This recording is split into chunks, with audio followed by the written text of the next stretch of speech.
அனைவருக்கும் வணக்கம். இப்போ முடிச்சோர் லட்டு ரெசிபிக்கு நான் 2 கப்பு கடலை மாவு எடுத்திருக்கேன். இப்போ 1 கப்பு ஃபஸ்ட்டு எடுத்து இதை நான் சலிச்சு எடுத்துக்க போகிறேன். இப்போ மறுபடியும் இன்னொரு கப்பு போட்டு அதையும் நான் சலிச்சு எடுக்க போகிறேன். மொத்தம் 2 கப்பு கடலை மாவையும் நல்லா சலிச்சு எடுத்துக்கோங்க. இப்போ ஒரு 1/4 டீஸ்பூன் அளவு தூள் உப்பு போட்டுக்கோங்க. கொஞ்சம் கொஞ்சமாக தண்ணி ஊற்றி இது தோசை மாவு பதத்துக்கு கரைச்சி எடுத்துக்கோங்க. இது ஒரே பக்கமாக கிளறும்போது கட்டி இல்லாமல் ஸ்மூத்தாக வரும் மாவு. இந்த அளவுக்கு நம்ம எடுத்தாச்சு. இப்போ கடாயில் நான் சன்ஃப்ளவர் ஆயில் போட்டிருக்கேன். லேசாக இப்படி நீங்கள் போட்டோன்னே மாவு மேலே எலும்பி வருது பாருங்கள். ஆயில் நல்லா சூடான கரெக்டான பதத்தில் இருக்குது. இப்போ நம்ம இதை எடுத்து ஊற்றிடலாம். இது ரொம்ப பொரியக்கூடாது. ஒரு 75% இது வெந்தால் போதும். ரொம்ப முருகலாகக்கூடாது. காரா பூந்தி ஸ்டேஜுக்கு போயிடும். இது 3/4 பதம் வெந்தோடனே நீங்கள் இதை எடுத்துருங்க அரிச்சு. இப்போ தனியாக எடுத்து வச்சுருங்க. இப்போ மறு போடுறேன். இதையும் தனியாக அதே 3/4 பாகத்துக்கு நம்ம எடுத்துக்கலாம். இந்த அளவுக்கு இருக்கணும். புஸ்குன்னு தான் இருக்கணும். ரொம்ப உடையிற மாரி சத்தம் வரக்கூடாது. அந்த அளவுக்கு இருந்தால் போதும். இப்போ பூந்தி கரண்டி இல்லாதவங்க மாவு எடுத்து இப்படி டைரெக்டாக எடுத்து ஊற்றிடுங்க. பூந்தி கரண்டி இல்லாதவங்க ஊற்றி 2 பக்கமும் அதே மாதிரி ஒரு 75% 3/4 திட்டம் வெந்தால் போதும். இதை பொரித்து எடுத்துடலாம். இதை கொஞ்சம் ஆற விட்டு மிக்சியில் ஜாரில் போட்டு 1க்கு 2 குறைன்னு பல்ஸ் மோடில் வச்சு அரைச்சி எடுத்துக்கோங்க. ரொம்ப நைஸாக அரைச்சிடக்கூடாது. குறைன்னு இருக்கணும். இப்போ நான் 2 கப்பு கடலை மாவு எடுத்துருக்கேன் தான் இல்லையா, அதனால் இப்போ 2 கப்பு சர்க்கரை எடுத்து நான் பாக வைக்க போகிறேன். 2 கப்பு சர்க்கரைக்கு நான் 1 கப்பு அளவுக்கு தண்ணி ஊற்றுறேன். ஒரு 1/4 டீஸ்பூன் அளவுக்கு ஆரஞ்சு ஃபுட் கலர் இதில் சேர்த்துக்கிறேன்.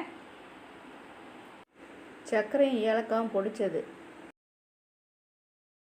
ஃபைனாக மிக்சியில் வராதுன்றதுனால 2 டேபிள் ஸ்பூன் அளவுக்கு சீனி போட்டு நான் ஏலக்காவை நைஸாக பவுட்ரு பண்ணியிருந்தேன். இப்போ ஏலக்காவோட துகள்லாம் இதே மாதிரி ஃபில்ட்ரு பண்ணி எடுத்துக்கலாம். நீங்கள் ஏலக்காவோட அந்த நார் மாதிரி உள்ள பகுதியெல்லாம் இதே மாதிரி அரிகண்டை வச்சு நீங்கள் அரித்து எடுத்துக்கலாம். இப்போ இது நல்லா கிளறி பிசுக்கு பதம் வரும்போது இப்போ நம்ம ரெடி பண்ணி வச்சுருக்க பூந்தியை நம்ம மிக்சியில் அடித்து வச்சுருக்கோம் இல்லையா, அதை இதில் சேர்த்துற வேண்டியதான். இப்போ அடுப்பு எரிஞ்சுக்கிட்டு தான் இருக்குது. நான் இன்னும் நிறுத்தலை பாருங்கள். இந்த அளவுக்கு தான் இருக்கும்.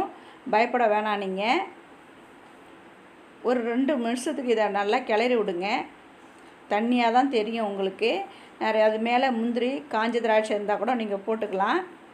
அப்படியே போட்டு மூடி வச்சுருங்க. ஒரு 1/2 மணி நேரம் அப்படியே இருக்கட்டும். இந்த பாருங்கள் எந்த அளவுக்கு செட் ஆகிடுச்சு பாருங்கள். தண்ணி மாதிரி உள்ள அந்த ஜீராலாம் ஃபுல்லாகவே அப்சர்வ் ஆகிட்டு இது பச்சை கற்பூரம் இந்த அளவு எடுத்தால் போதும். அதை நுணுக்கி நான் இதில் சேர்த்துட்றேன். இப்போ 2 டீஸ்பூன் அளவுக்கு நான் நெய் விட்டுக்கிறேன். இது நல்லா கிளறி விட்டுக்கோங்க. பச்சை கற்பூரம் நீங்கள் அதிகமாக போடக்கூடாது.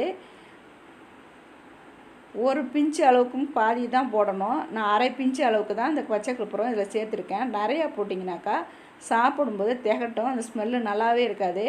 எதுவுமே அளவாக இருந்தால் தான் கரெக்டாக இருக்கும். இப்போ ஒரு குழிக்கரண்டி அளவுக்கு இதை எடுத்து நம்ம எந்த சைஸு அளவுக்கு வேணுமோ அந்த சைஸ் அளவுக்கு நம்ம இதை பிடிச்சு எடுத்துக்கலாம்.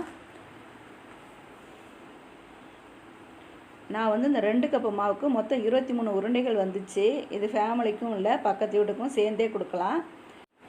இது நம்ம 1 வாரம் வரைக்கும் வச்சுருக்கலாம். ஃப்ரிட்ஜில் வச்சா 2-3 வாரமே தாங்கும்.